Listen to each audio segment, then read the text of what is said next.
Hey guys, Brad Guy Gaming here. Hope you're having a good day. Today we're going to become the Shogun of Japan in the new All Under Heaven DLC. I'll also review some of the new mechanics for Japan. So I'm playing in 1066 and I'm going to play this governor here. So let's get started. We're first greeted by this event giving some historical backdrop. It also introduces two new mechanics of Blocs and Soryo, which I'll talk about soon. So before I start anything, let's first look at our top liege to understand how we can become Shogun. So the current master of Japan is called the Kampaku, and he acts as the ruling regent or the Tenno. The Tenno is the actual monarch of Japan, but he's currently powerless, so that's why he's ceremonial. And CK3 illustrates this by having him as a vassal of the Kampaku, who actually holds the Empire of Japan title. And he's only called the Kampaku because his government type is Ritsuryo, and this is a new type of administrative government that's unique to Japan. This is one of two types of governments in Japan. So if I take a look here, you'll see that term that we saw before of Soryo, and we ourselves are also the Ritsuryo government, but we eventually want to take this first decision here, which is to change to the Soryo government. This is a type of feudal government that's unique to Japan, and in the middle here you'll see that we need to take over the ruling regent role, and then we can use the formalized shogunate decision. And just to give a little bit of historical backdrop, you'll see that in the middle here, near the capital, a lot of the government is still administrative, versus in the outskirts of Japan, a lot of these rulers are becoming Soryo. They're basically declaring themselves feudal lords who own and rule the land outright. So our first goal is going to be to establish a Soryo fief, and then we can formalize the shogunate. So let's break down this decision. First, you'll see that the regent will consider this a crime. You can actually get permission via the petition. So if you look here, we can petition the Kampaku here. And the first choice is to allow us to transition to Soryo without it being a crime. So let's get that started. Let's also take a look at the rest of the decision. So our house can't have service or ceremony aspiration, and you can find that at the bottom left here or at the new Ritsuryo government at the very top. And these house aspirations are going to give you some bonuses for being powerful family or just general bonuses for house members. And they'll also unlock a building that you could build in the domicile. So the decision said I can't have ceremonial service. I do know in the future that I need strength to formalize shogunate, so I'm actually going to aim for this aspiration. The next requirement is that my domicile has to be within a held governorship. So right now my domicile is in the capital. So once I finish my trip, I'm going to go to my domicile and I will move it. And then lastly, it says that I have a direct descendant who's a governor. So I do have a son who's a governor. I don't have sadistic trait, so I can't murder him. But in the candidacy section, you can force or request his retirement.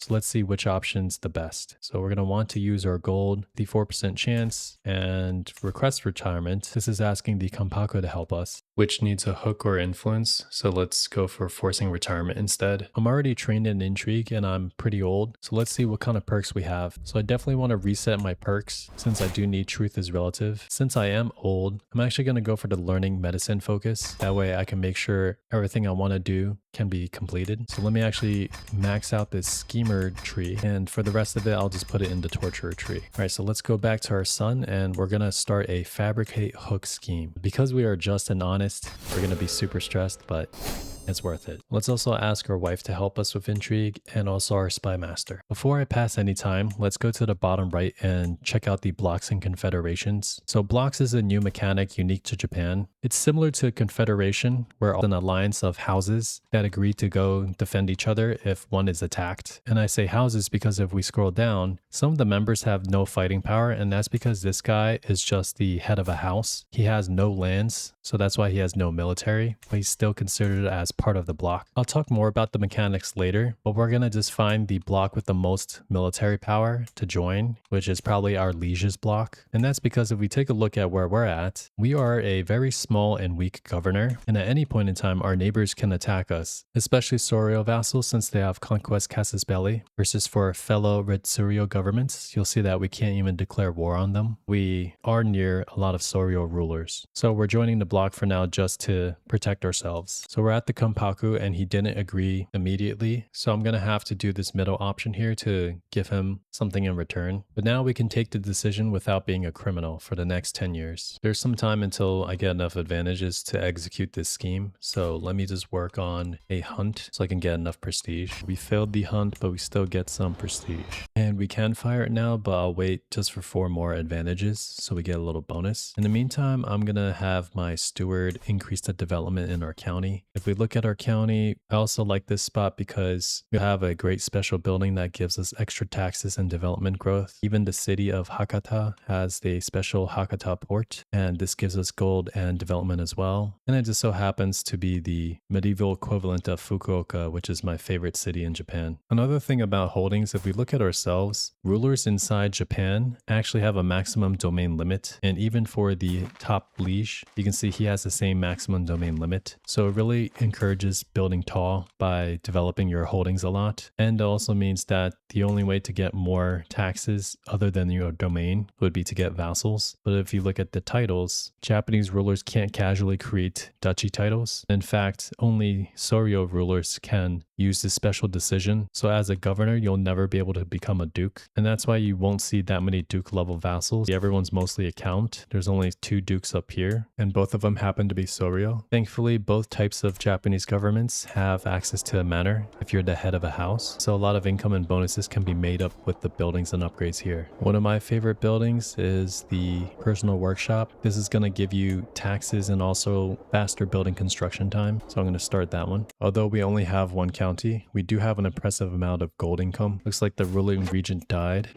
And in fact, we're actually 11th in place. If you wanted to stay administrative, you could just do the usual right click and promote to increase your succession score. You can also influence your candidacy using the influence resource. You can also petition the Tenno, and one of the choices is to boost your candidate score, specifically for the ruling regent role. But we're here to be the Shogun, not the Kampaku. All right, looks like I failed to create a hook, so we're gonna have to restart from scratch. And we got an event about a new imperial policy. Thematically means the weapons must be seized for peace. Mechanically, there's an increased men-at-arms recruitment costs, but also increased development growth. We'll see more details about this law when we become the ruler of Japan. All right, I have 10 advantages, so let's see if this one goes through. Okay, so we did get a hook on my son. So let's right-click him and let's ask him to force retirement. So using a hook only gives 30. Let's see if we can make it 100%. There we go. So that's a lot of money and he becomes our rival. All right. However, now we're 1 step closer. So I still need a little bit more prestige. I'm going to first change my family attribute to strength, and then I'm going to move my domicile. It's currently in the capital. Now let's move it to our county. In fact, I got an event where I could get some prestige. Now I can establish the Soryo Fief. But that reminds me that our agreement was with the previous Kampaku. So we might be a criminal in this guy's eyes. I can't petition him and I don't want to wait another year. So let's just do it. Okay, so we've proclaimed ourselves to be a Soryo government. First, our inheritance has changed to a hereditary succession. So now my grandson is my heir. The next thing we're going to do is try to grow our power. So right now I actually have a higher domain limit because we are now Soryo instead of Ritsuryo, and we can attack our neighbors for our land. If we go to our Soryo vassal, you'll see that we have a Soryo County conquest. You can see militarily wise, he seems to have a lot of allies, and that's because these guys are all part of the same block. So now that we're Soryo vassal, I'm going to talk about blocks. So like I was saying before, it's a new Japanese themed defensive confederation. So if you attack any of these members, then all the members will come to the defense. This little number down here is the cohesion contribution that these houses have, and the cohesion is what this little bar is up here. Depending on the level of cohesion, every block member is going to have these benefits, and at the very last level, the house head of the leading house also gets a big bonus, and the types of bonuses are going to be based on the aspiration the leading house has. And the reason I chose strength is that at level 3 cohesion, block members will join the block leaders' wars, so it'll add to our military strength. Now I joined this block because it's the strongest one, and so that way no one was attacking us. But in order to become the ruling regent, one thing you have to do is you have to go to the factions in order to create the install ruling regent faction, but you also have to be the leading house of that block. So right now it's my liege that is the block leader, and there's a claim block leadership button down here, but you're not allowed to claim against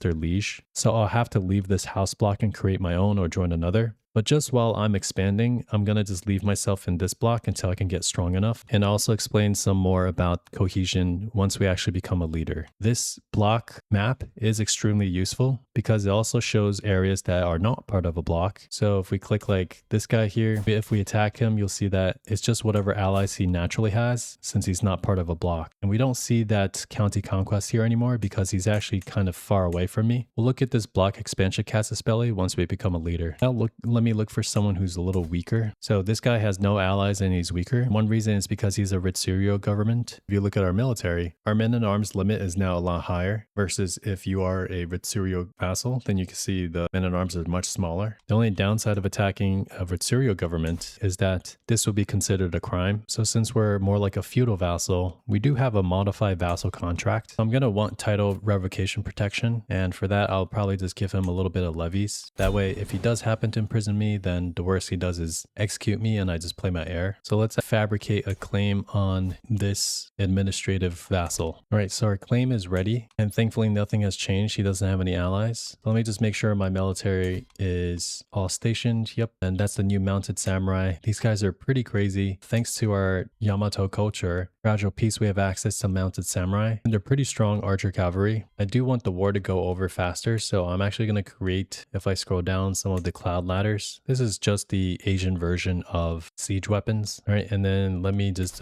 declare war for the claim, although that's a huge amount of prestige. So let's first work on getting some more prestige, and it looks like I'm super illegitimate, so it's got to go on more hunts. All right, cool, we did succeed, so good amount of legitimacy, and we also got a heart antler, so that's nice. All right, now I finally have enough prestige. Hopefully someone else didn't conquer him. Looks like it's a Soryo ruler now, but actually I think it's the same guy. Yeah, he just established a Soryo Fief, but thankfully his military is still just levies, so we should crush him. So we're gonna come over here, and once this disembark penalty is gone, let me come and attack him. All right, cool, we captured him, so let me ransom him, and then let's also take his land. So this is also a good way to gain legitimacy. Since everyone's account, we're gonna just gain a lot of legitimacy this way. Now that I'm nearby here, now we're closer to these guys that have no block. So since we're right next to them, we regained the casus belli of Soryo County quest, although this guy does have allies, so we might not be able to beat him. The one good thing though about our culture is that we have warrior monks, which is a new type of men-at-arms, and it's all based on piety, and we're not really going to use piety much. So I would recommend, if you have any piety, definitely create a lot of warrior monks and try to max them out. They're going to be one of the easier things to max out. And let me just review their strength. So it looks like it's a lot of light footmen and also mounted samurai. We have the same amount of mounted samurai, and we'll have the same amount of light footmen and similar amount of warrior monks. So if we just maybe like increase the warrior monks by a little bit more and have a decent commander, we should be able to beat them. And I do have a lot of gold, so I'll just go on maybe 1 or 2 pilgrimages. All right, so we got a good amount of piety. In fact, enough to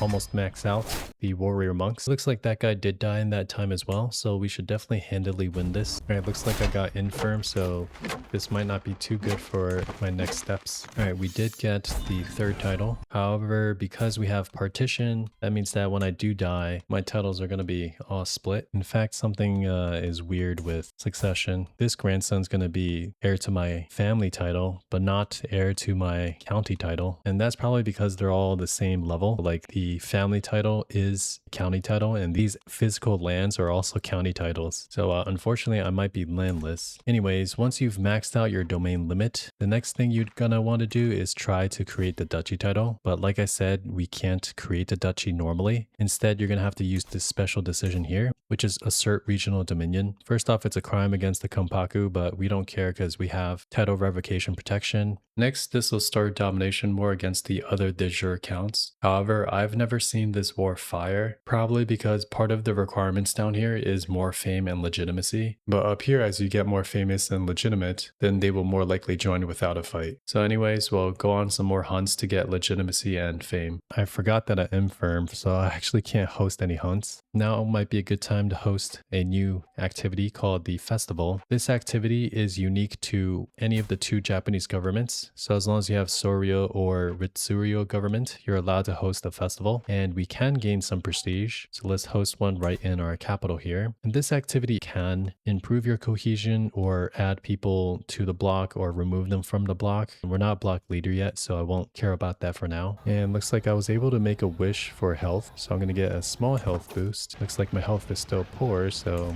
we might have just a few years left of life. All right, we gained a decent amount of prestige. While these are on cooldown, maybe I can also host a funeral. So looks like we could do it for like my sister, and I'll wait until I get a little more gold for extra legitimacy and piety. Oh boy, I got melancholic, so my health is really bad. We might have to host my own funeral soon. All right, it looks like my nephew wants us to join his block, which is the local one here. So I think we are decently strong enough. I think it is time for us to join him. That way we can take it over eventually. But there is a 5-year cooldown period. I can't immediately assume block leadership. I do have a hook already on him, so we'll see if I can hold out until then. Okay, even better, I got cancer. So let's see if we can have a physician save us. So definitely it's too late for caution. Okay, great. We got like a godlike boost. All right, and we did get an event for another health boost, so that's good. Still fighting for my life here. All right, so we survived the funeral. We got some legitimacy. Prestige-wise, we're basically there. So maybe I can host just a pilgrimage and we should be good. Cool, we got our legitimacy. We still need just a bit more. Maybe we can declare war on someone. Maybe on this guy over here. It looks like he's pretty weak, so let's try to take him out ASAP.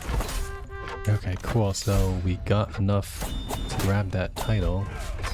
And we just made it, I think. Oh my goodness, this guy, what a...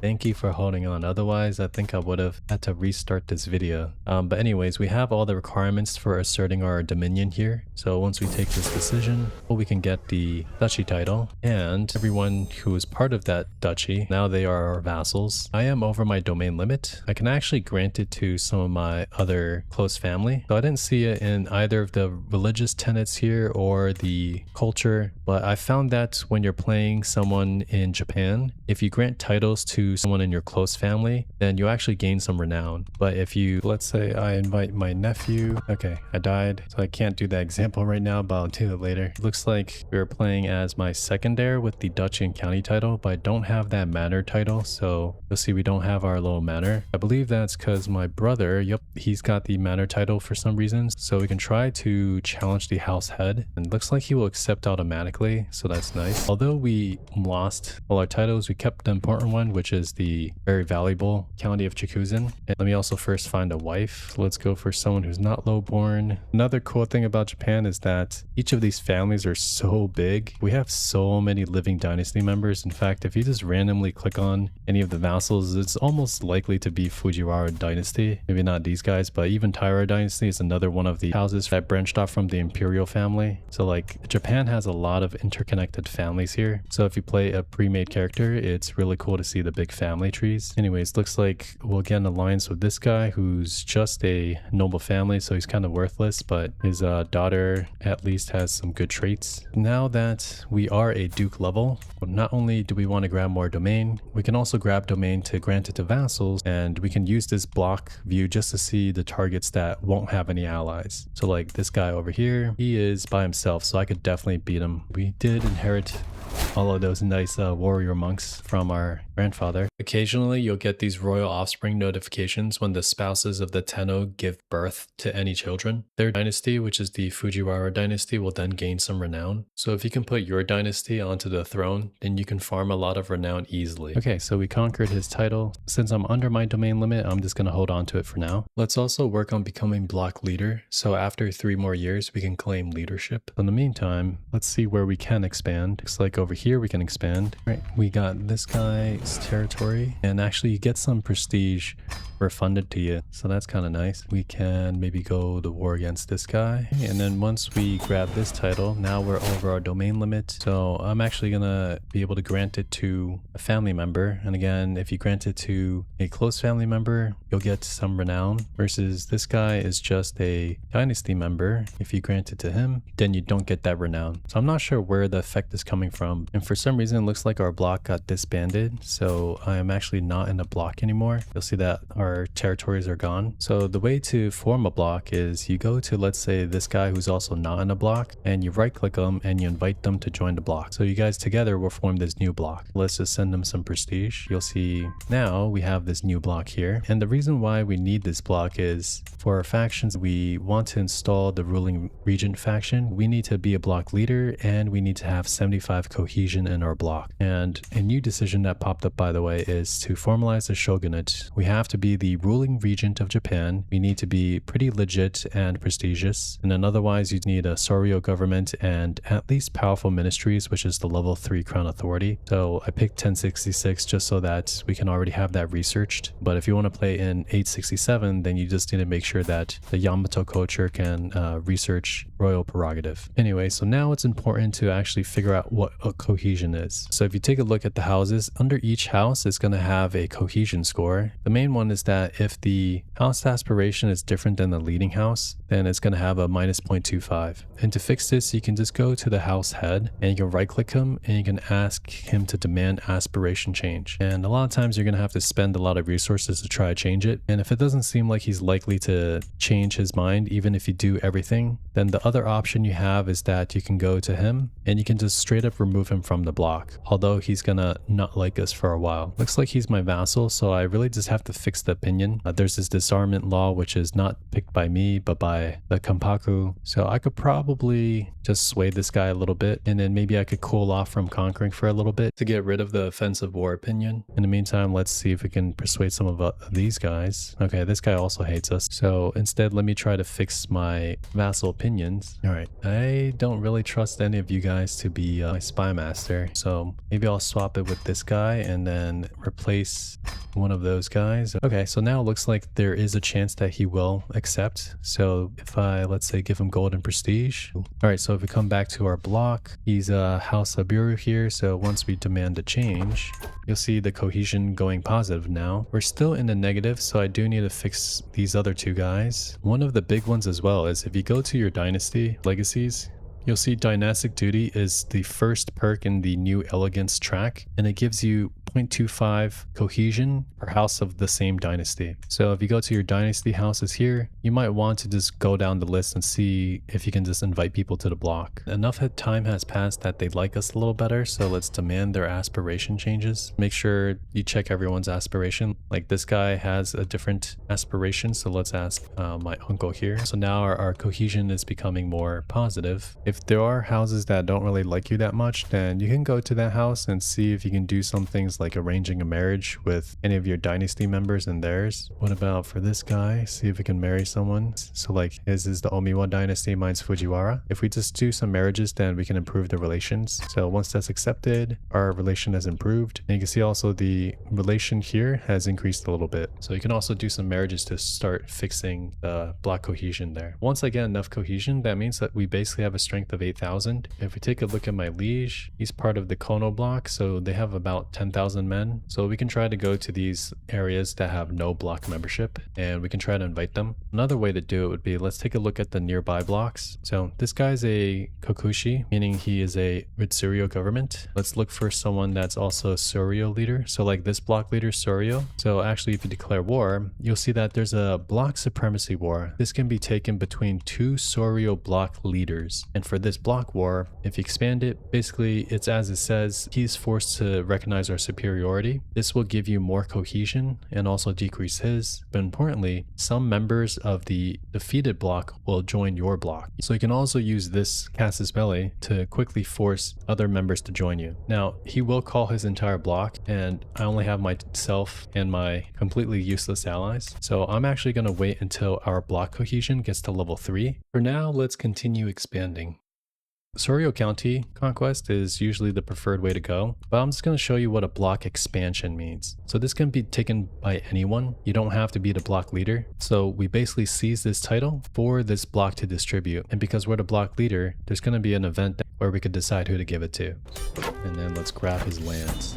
So as the block leader, we can decide who among these three is going to take that land and join our block. I could do my uncle, he'll get the title, he'll found a new house, and you'll get a strong hook on him and he'll join the block. And it'll be similar for the other options. You can see we're always going to get a strong hook and that person will be in a block. Or you could just keep the title, but then all these potential recipients will lose opinion of it. And you do get a little bit of block cohesion. So it's up to you to decide which of these casus belli you need in a moment. You can either get the county directly and then grant it to a family member for renown and have them be your vassal, and then that would add to your personal power. Or you can use block expansion. If you're the leader, you'll take that title for one of those 3 potential candidates in the event who you don't know, but you'll always get a strong hook on them, and you increase your block cohesion by a little bit. So personally, it's only going to take a few months for this cohesion to get where we need it to be, so I would rather get the renown and also the direct vassal. Okay, so we got to 75 cohesion, so now we're going to fight with our total strength. And actually it's funny, if we look at the Kampaku, he's not only incapable, he's also part of a pretty weak block, so this might actually be a great time to install a ruling regent. So let's just try it out. We can try civil war. All right, so he is going to war against us. You'll see that soon if I pass the time. All of my guys have joined me in the war, so we should win this.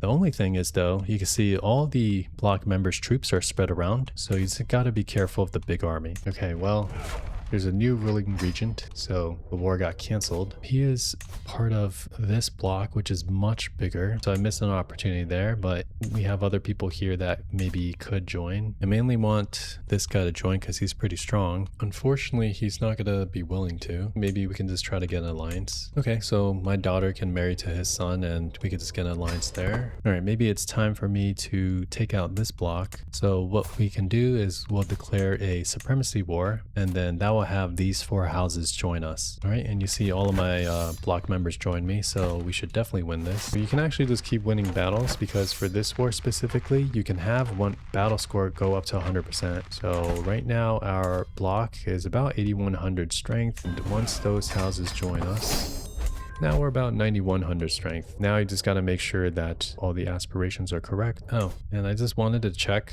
but it seems like I can actually get this guy to join. So I don't mind giving him a hook. So let's get him to join the block.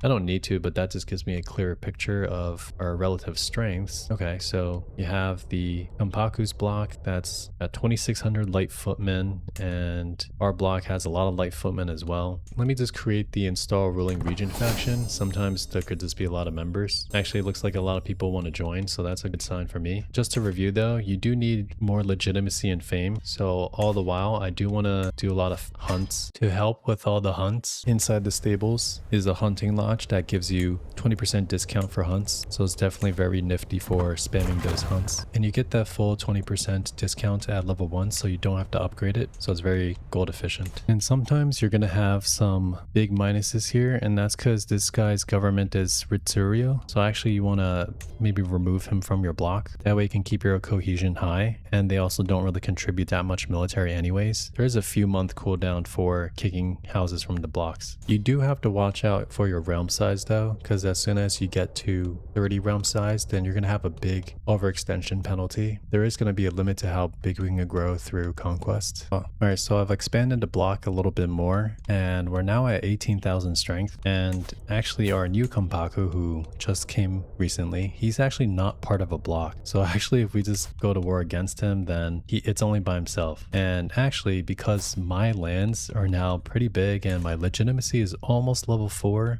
you can also do it another way where you claim the title of the Empire of Japan and just declare war against him for it directly, or you could just press demands. And looks like I got the support of most people, so I'm going to do it this way.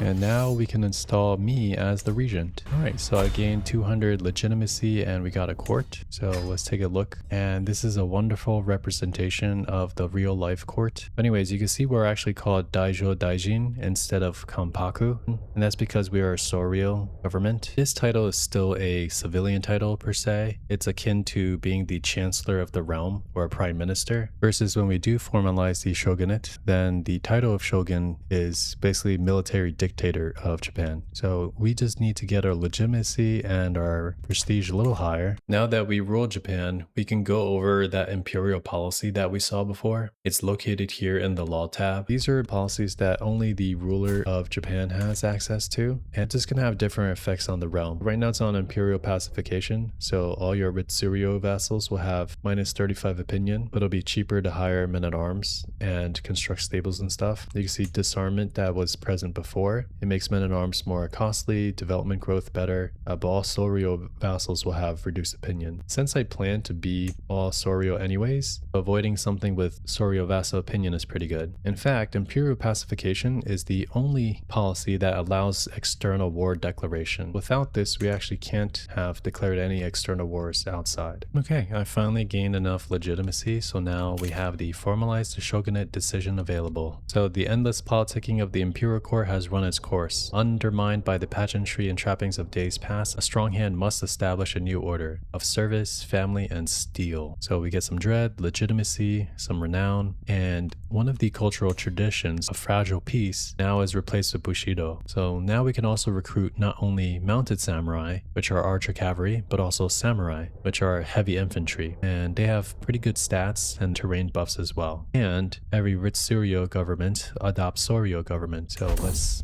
establish a necessary measure to ensure peace. Alright, so now we're officially known as the Shogun. And in terms of ruling, not much changes. It's still the same powerful families and stuff. We're still a regent family versus the Tenno is still the ceremonial monarch. And I can show you how to get this title in a second as well. Otherwise, the only thing I could think of is you can use this decision to move the court. So historically, the Tenno or the emperor always stays at the palace in Kyoto or Heian, but the shoguns established their capitals like over here in modern day Tokyo, and I can actually move the court over to Chikuzen over here, and this actually increases development level by 20 and gets this nice little bonus for 25 years. All right, but that's how you become the shogun. If you start out as a Ritsurio government, you're first going to want to switch to Soryo government. Then you're going to want to increase your power by maxing out your domain, but also by dominating a title, or you can use a lot of prestige, hooks, and intrigue to just get people to join your bloc. And once your bloc gets big enough, then you can press your faction against the ruling regent. And the other way too as well, like we were saying, how if you conquer most of the land, you can also right click to get a claim on the regent and then just take over the title by force. The last part of this video would be on how to get your dynasty into the royal dynasty. For this, we're gonna need a lot of intrigue. So I don't know if this guy can do it, but let's just swap over to intrigue. Let's find the spouse with the most intrigue. So this girl's a vassal, so she won't join my council. So I need to get this girl. All right, next we're gonna see if we can marry into the family. So actually, he's pretty willing to accept. He's terrified of me, so that adds a lot. And this is good because that's his sister, and he doesn't have many children. So we're gonna see that in the succession line, his sister's actually first. So if we just get rid of him, then his sister will inherit. So it's actually really convenient. If you do have trouble marrying here, you can always go to the decision, petition the Tenno, and you'll see that you'll get a little bonus here. So if we go petition him, it says that he'll increase the marriage acceptance, so we get plus 50. Then I definitely want to get some children with her, so let's seduce her. So now the next job is to, you can either murder him or you can force his abdication. We can't really use influence. I don't know why we can here. And we don't have hooks or gold, so that's why you need intrigue. Okay, so once this is ready, then we can execute the scheme. And now my wife is on the Chrysanthemum throne. And once you get rid of her, because we have so many dynasty members available, it's going to start with our dynasty members. But now it's in our bloodline, and I could get rid of this son to eventually make it so my heir also inherits the title. Now, you would think that there is a designate heir button here, and if we go to centralized governance, that actually does not count as absolute crown authority, even though it's the same level, so you still can't designate your heir like that. So I have to wait until my son, and then we have to get rid of our brother. Okay, so we've died, and now we're playing our son. All right, and hopefully we can get rid of our brother. All right, we lost some legitimacy, but we did get the title. So now we both have the Empire of Japan title, and we have the Chrysanthemum throne. And now there is now a special decision where you can restore direct imperial rule. And it looks like you gain some new lands, but you don't. You just keep all the titles you have. You also still keep primogeniture, but if you didn't have it, then you get it. The main thing would be that currently people can still create ruling regent factions, but once you restore direct imperial rule, there will be no ruling regent factions. Once we finish that hunt, now we can restore direct imperial rule. Alright, so as emperor, I've reclaimed my rightful place as the true leader of the realm. My power is no longer wielded by those who wish to fuel their own ambitions, and all is restored to the chrysanthemum throne. That's my guide on how to become a shogun and just some of the mechanics in general of Japan. It's very thematically fun, and it is mechanically a little bit different than a lot of the other realms. So I hope you get to enjoy playing Japan as much as I did. If you like this video, please subscribe and give a like. It helps me tremendously, so thank you so much. Leave a comment if you have any questions, and thanks again from Bread God, and have a good day.